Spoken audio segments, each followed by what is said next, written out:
Hope yaman ni popcorn guys. Gandang araw sa inyo lahat. So today gagawin na natin yung video na pinaka nire-request ng karamihan sa inyo, yung HARVER test ng Alorica. Akala ko okay na yung HARVER test ng Foundever pero tama kayo guys. Actually magkaiba nga siya in a lot of ways. Parang I think half ng test nitong HARVER test ng Alorica is different from the HARVER test ng Foundever. No? So yung mga nag-a-apply sa Alorica dyan, baka makatulong sa inyo talaga to. Gusto ko kasi as much as possible, lagi tayo may reference sa mga test na gagawin natin. So for the sake na hindi na put down tong video natin, kasi yung last time na nag-upload tayo ng Harvard test for Alorica, na put down siya, I'll do my best na i-summarize yung test. Pero also at the same time, I'll do my best na marami pa rin kayo matututunan sa video na to. So prepare lang kayo kasi even though gusto ko siyang paiksiin, baka maging mahaba pa rin tong video na to. Alright, so bago tayo mag-start guys, a few reminders lang kapag kukunin nyo tong test na to. Dalawa yung situations kung saan kailan nyo siya pwedeng kunin. Number one is sa bahay. Kapag nag-file kayo ng online application, sasendan kayo ng email, tapos may link, and then sa bahay niyo siya kukunin. And the second situation is nasa site kayo, on site, and after nung initial interview nyo, i-request kayo na kunin tong test na to. So kung sa bahay niyo siya kukunin, make sure na meron kayong magandang internet connection. Hindi advisable na data yung gagamitin unless nagpa-load kayo ng data and chinek nyo yung internet speed nyo ay lumalagpas ng 5, at least sana 10 Mbps. And then, itong test na to kasi it can be taken, kung sa bahay pa rin kukunin, it can be taken via PC or mobile phone. Pwede sa computer, pwede sa phone. Wala siyang typing test guys. 2 beses kung tinake tong Harvard test ng Alorica, and in both tests, walang typing test. Pero kailangan mo pa rin ng magandang earphones or speakers kasi may mga parts ng test na kailangan mong makinig and ulitin yung sasabihin. Later on, i-explain ko siya. And also, kailangan mo din ng magandang microphone kasi magsasalita ka din. Para makasigurado ka na maganda yung quality ng microphone mo, pwede kang gumamit ng recording app. I-record mo muna yung boses mo.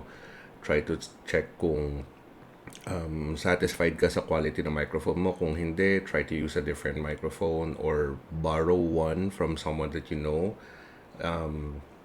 And also para ma-check mo yung internet connection mo or yung microphone mo kapag online ginagamit, pwede kang tumawag sa isang kakilala or kamag-anak at i-check yung internet connection and yung microphone kung maganda din ang quality, right? So yeah, kasi all of these play a huge factor in the test and since this test is not checked by a person, it is actually checked by the computer instead. So kung ano yung words or kung paano mo sinasabi yung words, yun yung mare-record sa computer and i-analyze ng computer yung scores ng test mo, and of course yung quality ng boses mo, and of course ng pronunciation later on sa ibang tests. So please keep that in mind. So ayun, also final reminder guys, I took the test twice and in both tests I got the same exact questions, alright? Pero please be reminded that your test might still be different from mine. Pwede pa rin itong maglabo-labo or mag-jumble-jumble. I just wanted to say that based on my experience in taking the test 2 times, I got the same exact questions. Alright, so now let's move on to the parts of the test, guys. There are 7 parts of this test. 7 siya. And ito yung mga parts ng test, right? So yung first ay personality behavioral test. Ito yung bibigyan ka ng statement, and based dun sa statement na yon pipili ka kung strongly disagree, neutral, agree, strongly agree. And of course, ang tip ko dyan, mamaya sasabihin ko na lang mamaya na lang pag nandun na tayo. And then the second test is situational judgment test, part 1. Merong situation and then pipili ka what would be the best, what would be the sakto lang, and what would be the worst to yung reaction na gagawin mo in that particular scenario or that particular situation. So for this, there is no time limit. Meron siyang 5 situations and pipiliin mo ulit kung ano yung best, neutral, and worst There are two situational judgment tests. For the part one, it's mostly what would you do, and for the second part, it's mostly what would you say. And both of them have 5 items each, right? And both of them have no time limit. So just keep that in mind. So again, dun nga sa una, what would you do and then what would you say, pero parehas sila, napipili ka ng best reaction, neutral reaction, and worst reaction. So that's the second and the third part of the Harvard test. The fourth part of the Harvard test is vocabulary, which is for 15 items, right? And meron siyang 4 minutes time limit. Mamaya papakita ko sa inyo. And then number 5, or the fifth part of the test is grammar. So basically, bibigyan ka ng 10 paragraph. Actually, 2 paragraph ang ibibigay sa'yo. And doon sa paragraph na yon, may 5 blanks na kailangan mong i-fill in. Pag kinlik mo yung isang blank, pipili ka amongst the words na choices na dapat yung pinakatamang dapat mong gamitin. Choose the best word from the 5 choices. Kada isang blank may 5 choices. And this has a 5-minute time limit. So for 2 paragraphs, kailangan mo siya masagot in 5 minutes. And then number 6, or the sixth part of the Harvard test, is reading comprehension. 2 passages or 2 paragraphs. After ng each passage, right, kailangan mong sumagot ng 3 questions. Kailangan mong sagutin yung 3 questions. And for 2 passages, you will be given 8 minutes to answer both of them. Right? So section number 6 is for 8 minutes. And then ito yung pinaka-last part ng test. Ito yung speaking test. And sa speaking test, there are 2 parts. Yung reading, and then yung listen and repeat. Mamaya papakita ko din sa inyo, this has 26 items and it has no time limit. 26 items lahat, kasama yung reading and yung listening and repeat, lahat. So, ayun, okay. So, papakita ko na sa inyo yung test, guys. Let's go.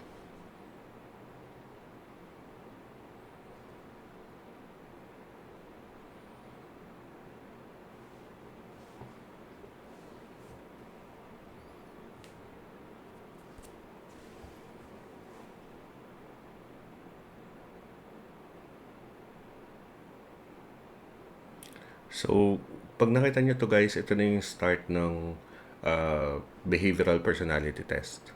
Okay, so I'm not gonna show all of them because like I said, gusto ko siyang paiksiin. Gusto ko lang kayo magkaroon ng idea kung ano yung tinitake sa test. Pero let's go to the first page ng test.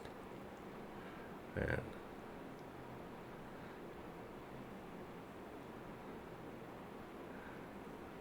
Okay, so a few tips, guys. Number 1, never answer in neutral, right? And number 2, for me, I think it is easier lagi na just analyze the sentence or the phrase here sa left side. Kung maganda yung sinasabi niya about your attitude, then strongly agree to it. Kung pangit yung sinasabi niya about your attitude, then just strongly disagree. Alright, sometimes you could disagree, sometimes you could agree, pero most of the time, as much as possible, choose strongly agree kung talagang sure ka na maganda talaga yung sinasabi niya about your attitude, right? So again, kung maganda, agree. Kung pangit, disagree, right? But never choose neutral. So this is just feel free to pause the video. And this is for 100 items, guys. Siguro mga 5 pages pa after mong sagutan ito. Kapag ka-click mo ng next, meron pa ulit na susunod.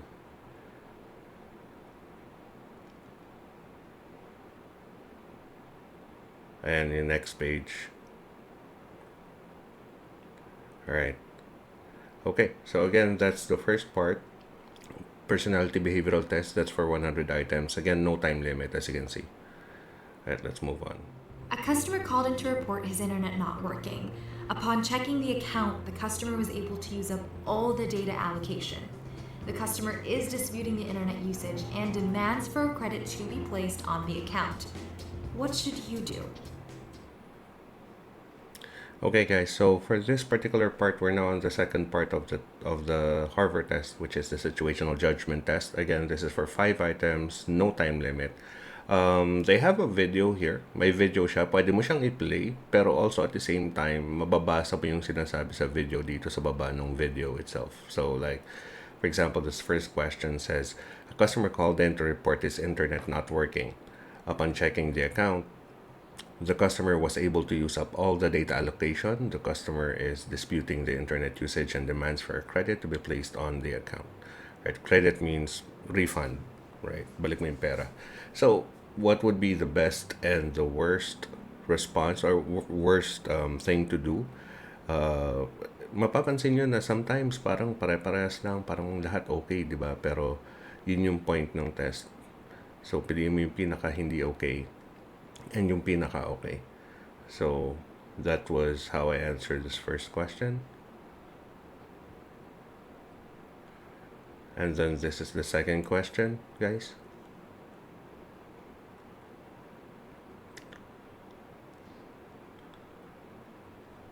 And that was, I guess, how I answered it.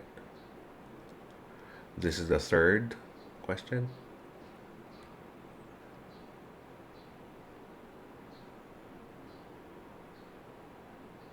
And that's how I answered it then.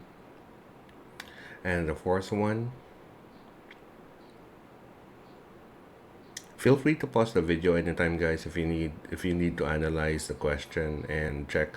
Of course, I just want to show you how I answered it, but ultimately it depends on you, right? I know that you guys are better than me, so you can go ahead and choose the better option if you want. Right, and that is also how I answered this question. Okay, I think this is the last one for test number 2.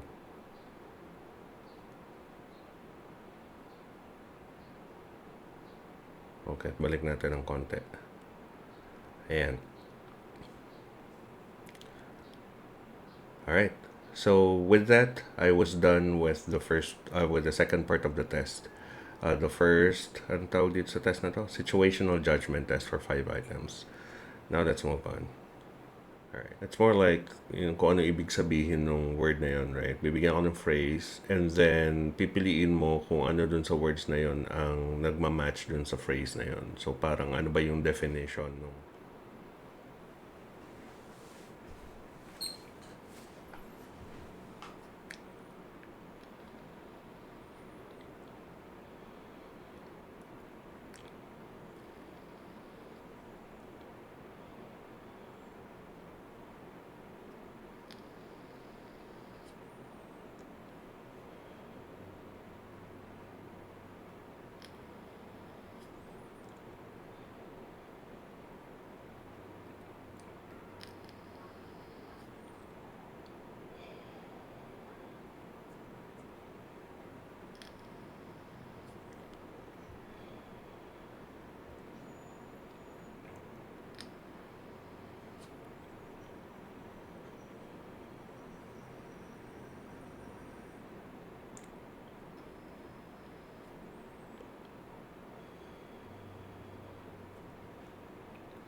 Okay, so with that, we were done with the vocabulary. Again, for vocabulary, pipiliin mo lang kung ano yung word na dinedefine nung nasa phrase. Okay, and then after the vocabulary, which has again 15 items with a 4-minute time limit, we now move on to grammar. Right. So ito yung grammar. May dalawang passages and then you have to fill in the blanks. So for this test, guys, ilalagay ko na lang kung ano yung passage and kung ano yung sinagot ko dun sa mga blanks so that you have an idea. Ilalagay ko na lang siya dito. So this is the first, and this is how I answered them. And then here is the second.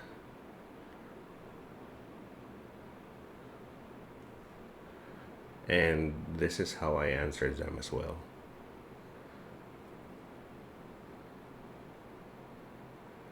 Alright, okay, so let's move on to the next test. So the next test again is magbabasa ka, intindihin mo yung binasa mo ng mabuti, and then there will be questions sa baba. And like I said, hindi na-capture ng capture card ko mabuti yung mga question. Meron pa rin iba na nandito, so I'll just show it to you. Okay, so with that, I hope na nakatulong sa inyo kahit papano.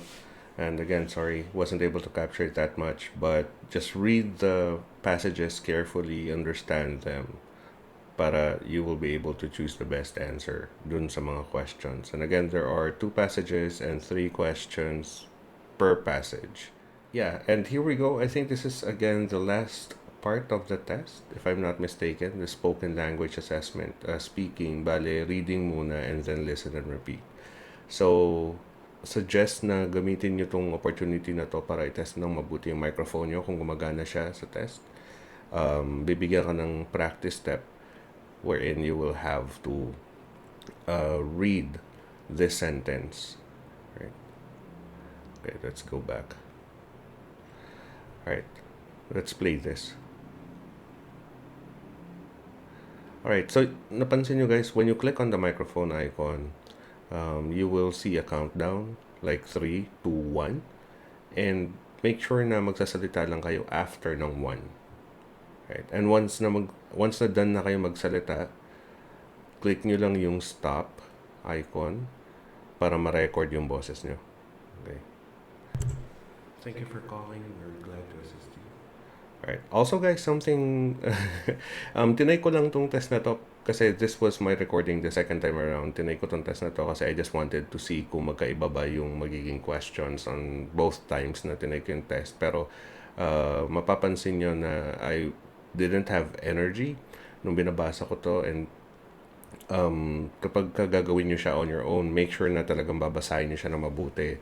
Talagang i-input nyo yung words nyo sa microphone kasi like I said, it's gonna be the computer who will be assessing your voice and not a person. So mas maganda, mas mare-recognize ng computer kung mas malinaw nga yung pagkakasabi nyo. Hindi naman kailangan mabilis talaga, as long as malinaw, okay na yun. Right? So parang kunwari, for this part, right, this is just a practice test nga pala. Pero just as an example, for this part, like, thank you for calling. We are glad to assist you.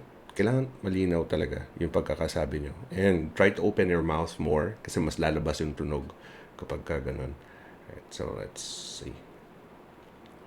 Okay, and here, you will be given the chance to listen to your recording. Dito nyo siya makikita sa play icon na to. And pag kinlik nyo yung play icon na yan, madidinig nyo yung boses nyo. So, make use of that. Make sure na testingin nyo muna yung boses nyo before you click on begin assessment.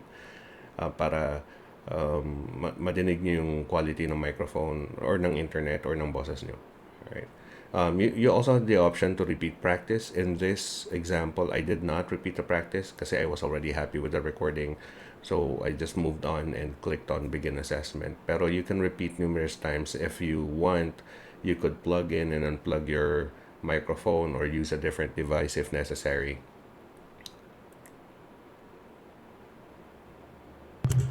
Thank you for calling. We're glad to assist you. Okay, so right after when you click on begin assessment, lalabas na kagad to. So you have to be, and as you can see, wala siyang time limit. Right, wala siyang time limit. So you can internalize muna ng konti. Try to say the word muna, and then once you're ready, you can click on the microphone icon. And once you click on the microphone icon, then that's the time that you will say the word after the countdown. Alright guys, so if I were really taking the test, this is basically how I would answer it, okay? Comfortable.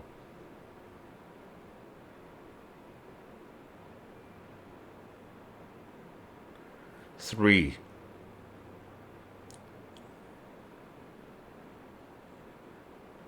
phone,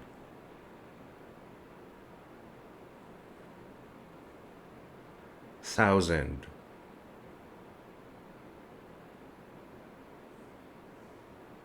foreign,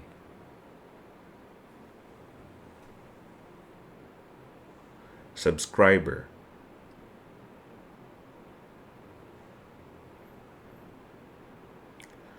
query,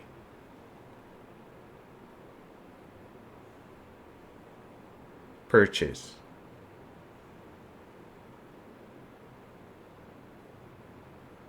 withdraw,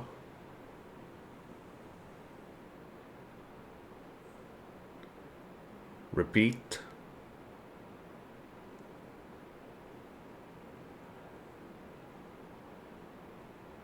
hello, thank you for calling. How can I assist you today? I appreciate your concern. Please don't worry, we will look into it and get back to you as soon as possible. If you have any other questions, I will try to answer them to the best of my knowledge.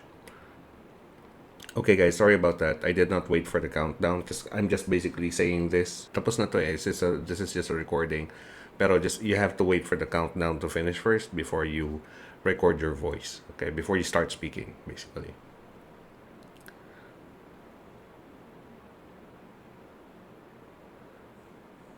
Thank you for reaching out, and I truly apologize for the inconvenience. I'm happy to look into a solution for you.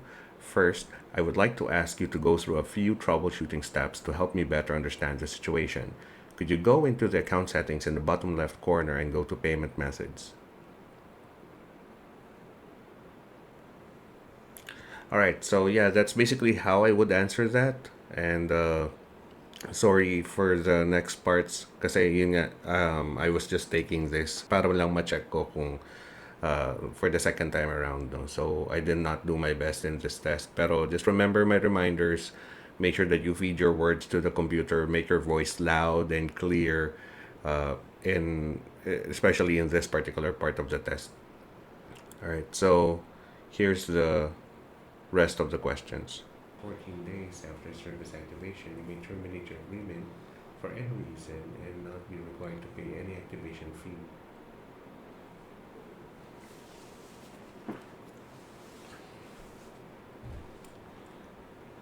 If you have recently purchased a device and you do not agree to the terms of the license, you may return the device within the return period. Please note that from time to time you might make changes to the agreement affecting the return period. This could also include changes to charges, discounts, coverage, technologies, and other service terms.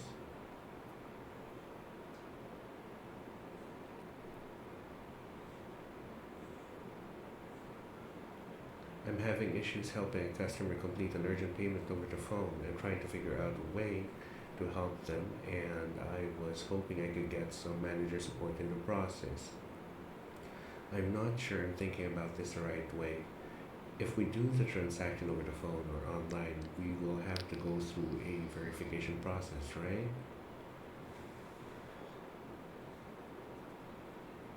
Alright guys, so now that we're done with the reading, this is going to be the very last step of the HARVER test, which is the repeating part. I hope I have resolved all of your issues. I hope I have resolved all of your issues.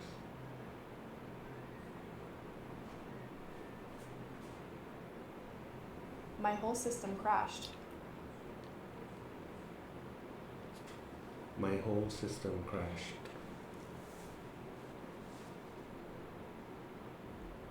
I noticed that you qualify for a couple different offers. I noticed that you qualify for a couple different offers.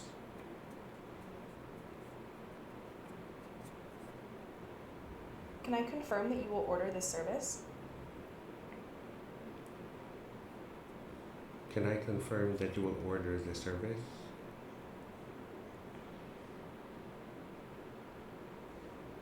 Can you explain your issue to me? Can you explain this issue to me?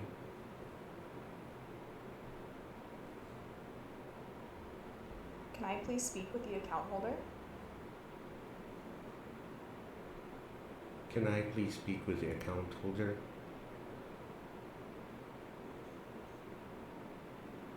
The earliest appointment time I can get for you is tomorrow morning.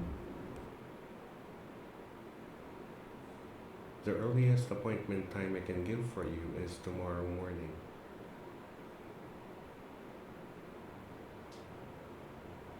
I'm having a difficult time establishing rapport in my calls. I'm having a difficult time establishing rapport in my calls.